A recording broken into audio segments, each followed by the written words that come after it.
Good afternoon guys, how's it going? Ibrahim Omar back here with another video for Off the Canvas boxing. I'm excited for us to come.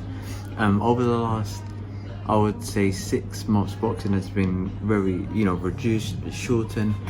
But what I've noticed is that over the next couple of months from the end of the year, the last quarter is going to be banger after banger after banger.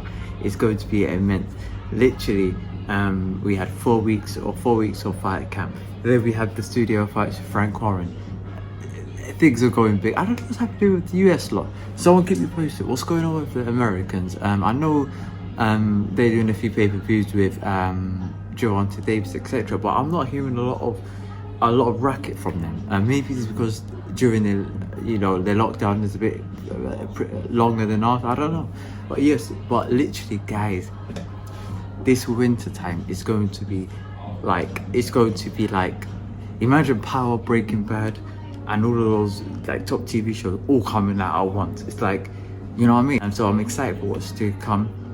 But this is your first ever Punch-Up preview, a segment that I'm going to do to review or preview, all of the boxing matches that are going to come in the near future.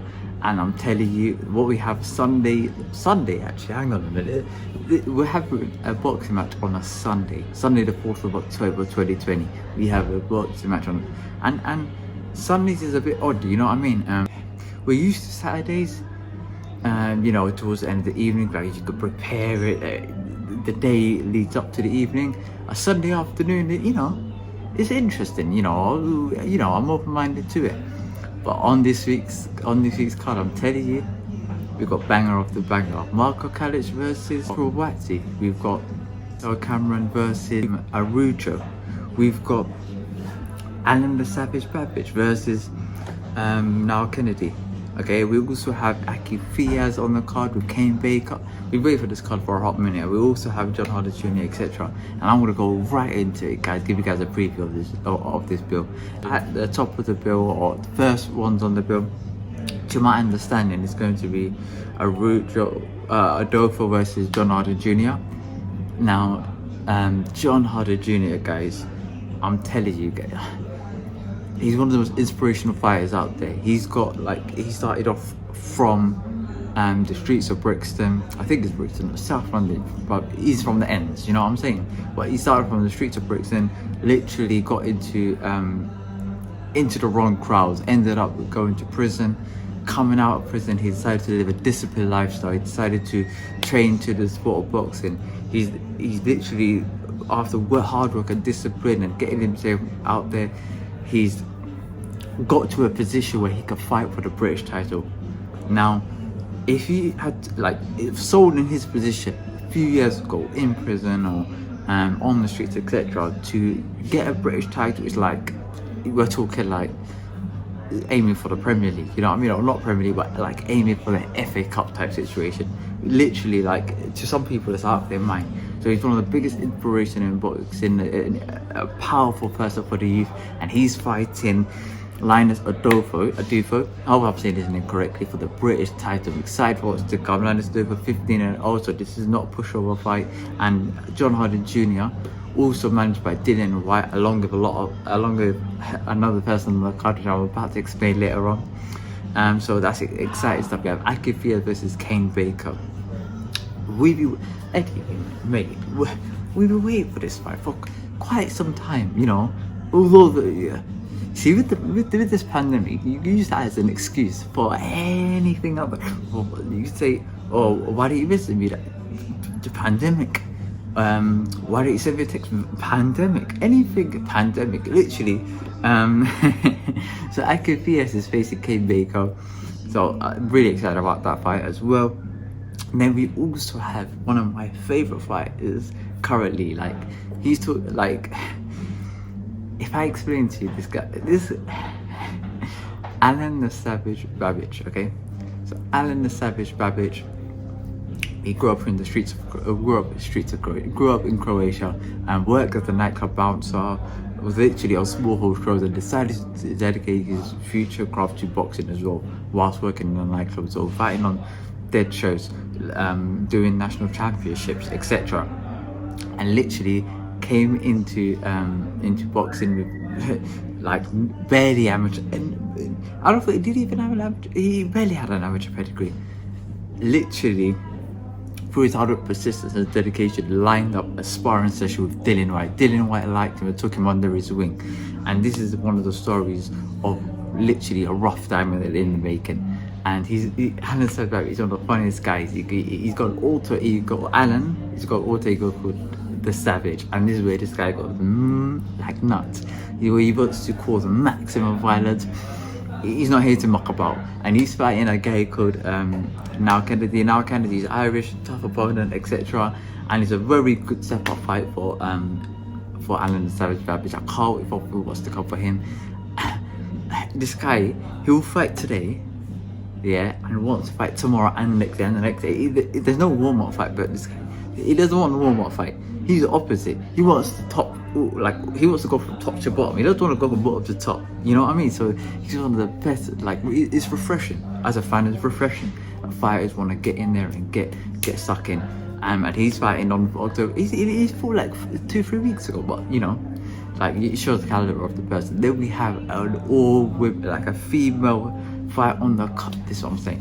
Female fighters, yeah, like have really stolen the show with regards to fight camp. Like, fight camp, the best fighters or the best fights on that on there were mostly from females. I'm not even gonna lie. But literally, Chantal Cameron versus Natasha Jonas versus Terry Harper, cracking fight. Rachel Ball versus Shannon Courtney. Shannon Courtney was unfortunate to lose that one. Okay, we had a women's undisputed world championship between Katie Taylor and Delphine Persoon. Listen, I'm telling you, like, we're gonna see. I'm not even gonna lie. What I'm gonna say to you is, it's out there, but it's definitely going to happen. An all women's pay-per-view card. An all women's pay-per-view card is on the card. I'm not gonna lie. If they keep the trajectory that they're doing at the moment, why not? You know what I mean? So yeah, really excited for that to happen as well. We also have on the top of the bill, the main event, Joshua Buatsi. Joshua Buatsi, for me, one of the best is he ever coming still?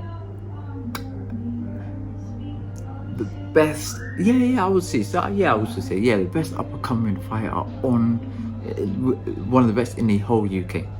Literally, this guy, he's managed by 258 Management, which is Anthony Joshua's management team. So Anthony Joshua manages him, Lawrence Okoli, Martin Boccoli, etc. Okay, so but Buatsi is one of the biggest biggest inspirations as well to the youth. He wants to help people in prison, be freed from petty crimes. Some of the people in prison who are holding large sentences are for crimes that are like chicken and chips crimes. We're talking like nothing, yeah.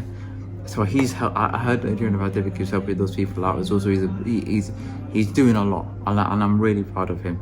Joshua Buatsi. He's fighting a guy called Marko Calic. Marko Calic is no pushover.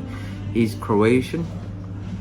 12-0, very good amateur pedigree. He's fought the likes of Alan the Savage Babbage and actually beat him in an ABA national tournament. I think it's an ABA. In a national tournament, he beat Alan the Savage Babbage, which I rate in high regard. He's like I said, an impressive amateur pedigree. He's boxing since the age of 6. So we're talking since he was in like nursery, primary school. This guy's been boxing. I don't even know if this guy could string like a paragraph, but he was boxing. So you could tell this guy was a natural born fighter, etc.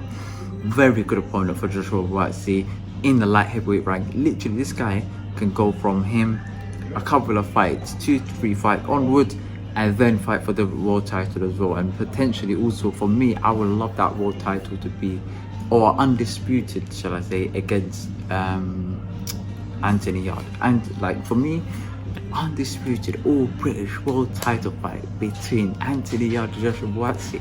Literally, like, that's Valentine's Day. That's my Valentine's Day, you know what I'm saying?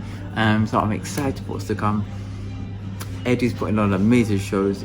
So is Frank as well, and literally I can't wait for things to happen as well. And this is your first ever Punch Up preview. I'm excited for what's to come as well. I can't wait for fans to get back in as well.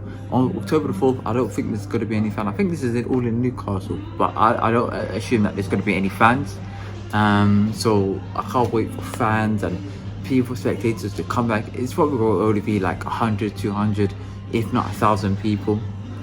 And yeah, like at least they can keep the ball running as well. And I can't wait for things like, literally guys, we're like in the UK, we're taking this boxing to a new level. In America, I think they're fighting like A level fighters to F level, E level fighters, you know what I'm saying? We're fighting like A's and 50-50 fights with all British titles, all British fights as well. So I'm really excited for what's to come. Okay, stay tuned. Got more content coming out in the future. More like other Punch-Up previews, reactions, or ringside reviews of each card and each round, and I can't wait for things to happen. Okay, peace, love and prosperity guys, and I'll catch you guys in a bit. Peace.